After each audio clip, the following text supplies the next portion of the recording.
네. 언론인 여러분 반갑습니다. 저는 전 비대위원이자 더불어민주당 비례대표 후보인 권지웅입니다. 오늘 저는 이번 민주당 전당대회 최고위원으로 출마하기 위해 이 자리에 섰습니다.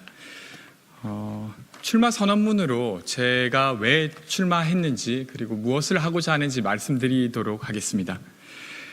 다시 당당한 민주당을 만들겠습니다. 집 없는 청년 105명과 함께 국회의원 비례대표로 출마했었던 권지웅입니다. 저는 임차인 그리고 1살 배기의 아이의 아빠이자 프리랜서이기도 합니다. 저는 누구나 겪는 경험이라고 치부되었던 청년들의 주거불안 문제를 사회의 문제로 처음 꺼냈던 사람입니다.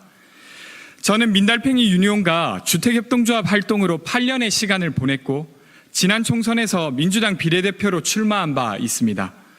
이후 당의 요청에 따라 민주당 상근 부대변인, 대선 청년선대위원장, 그리고 당 비상대책위원으로 당을 위해 일해왔습니다. 저는 이번 전당대회에서 민주당 최고위원 선거에 출마하고자 합니다.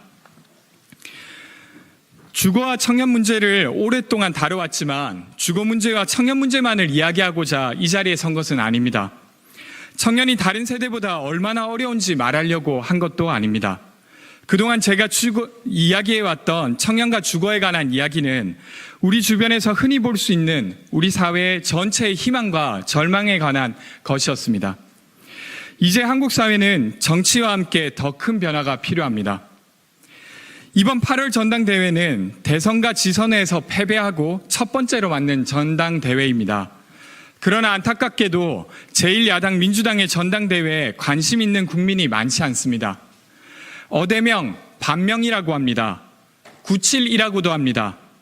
이것이 민주당이 국민의 지지를 얻을 대안이 됩니까? 이러면 정말 민주당이 달라지는 것입니까? 이대로는 민주당의 희망이 보이지 않는다고 생각합니다. 민주당에 필요한 것은 세대교체가 아니라 세력교체입니다. 민주당이 다시 보통의 사람들의 민주당으로 나아갈 때 비로소 더 많은 시민들과 함께 하는 정당, 국민 속에서 이기는 정당이 될 수 있습니다.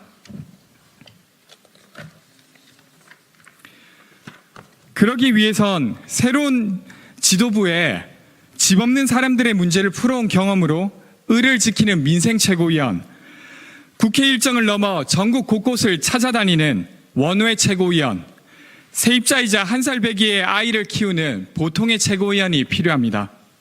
이런 최고위원 한 명쯤은 있어야 하지 않겠습니까?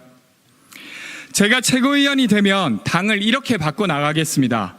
첫째, 민주당의 광장을 넓히도록 하겠습니다. 정치는 점점 소수의 전여물이 되어가고 있습니다. 투표권은 모든 시민에게 동등하지만 현실의 정치는 1인 가구보다는 4인 가구에게, 세입자보다는 주택 소유자에게, 비정형 노동자보다는 정규직 노동자에게 친숙하고 가깝습니다. 시민 각각이 가진 정치의 목소리의 크기를 각게 맞추려 노력하는 것, 그것이 민주화 이후 민주당에게 주어진 가장 중요한 민주주의의 과제입니다. 부모에게 물려받지 못한 청년, 그리고 가난해진 중장년의 주거 문제, 돌봄 문제, 비정형 노동 문제 등 이런 문제들을 민주당 가까이로 초대해야 합니다. 둘째로 책임지는 야당을 만들겠습니다. 윤석열 정부는 민생을 내팽개치고 과거로 회귀하고 있습니다. 시민의 삶과 민주주의를 위협하는 윤석열 정부에 맞서 싸워야 합니다. 그러나 정부와 여당의 실패에 박수를 보낼 수는 없습니다. 이 위기는 정부 여당의 위기가 아니라 대한민국 전체의 위기이기 때문입니다. 선출된 정부로서 윤석열 정부를 존중하고 견제하고 협업할 것은 협업하는 책임 야당을 만들겠습니다. 셋째로 당당한 민주당이 되어야 합니다.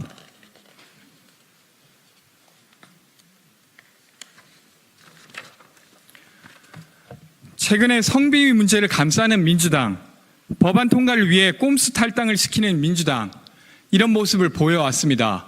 많이 부끄럽습니다. 우리 민주당은 독재와 싸워 대통령 직선제를 이뤄내고 죽음을 건 단식을 통해 지방자치제를 부활시킨 정당입니다. 민생을 지키기 위해 현장을 누비며 다양한 개혁 아젠다를 만들어 왔고 인권과 차별 문제를 근본적으로 해결할 차별금지법 제정의 필요성을 주장한 것도 바로 우리 민주당입니다. 하지만 지금은 어떻습니까? 민주당이 세운 정신과 가치는 도대체 어디로 갔습니까? 국민이 원하는 개혁이 아닌 우리끼리 원하는 개혁을 하는 고집스러운 정당이 되었습니다. 국민들이 보기에 민주당은 나는 옳고 우리가 한 일은 어쩔 수 없었다고 우기는 기득권 정당이 되어버렸습니다. 저는 지난 4월 비대위원으로 검찰개혁을 대선 패배 직후에 몰아붙인 것과 꼼수 탈당 조치를 공개적으로 비판하였습니다. 당시 이 사안은 당내 저와 다른 의견을 가지신 분들이 많이 있어서 쉽게 이야기하기는 어려운 주제였습니다만 필요한 이야기라 생각했습니다. 비대위원으로 첫 발언을 했는데 평등법 제정의 필요성을 말했던 것도 17년 전 차별금지법 제정을 약속했던 민주당이 국민들에게 더 당당한 정당이 되기 위해 해야 될 일이라고 생각했기 때문입니다. 아무리 정치가 유연하다고 하나 원칙을 스스로 버리는 정당에게 국민들이 신뢰를 줄 리 없습니다. 원칙을 지키는 당당한 민주당이 되어야 합니다. 그런 민주당을 만들겠습니다. 넷째로 N개의 민주당을 만들겠습니다. 지금 한국에서 벌어지는 문제 대부분은 인류가 처음으로 겪는 문제입니다.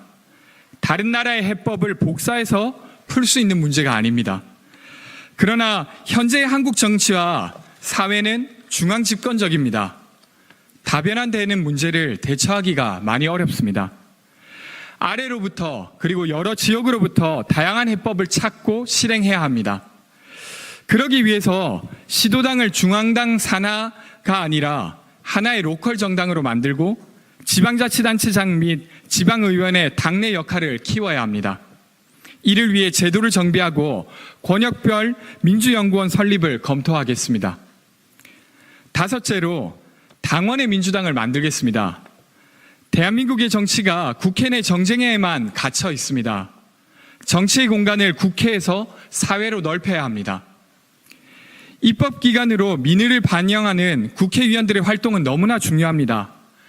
그러나 그것이 정치의 유일한 시작점이 되어서는 안 됩니다. 다양한 층의 목소리를 들어야만 합니다.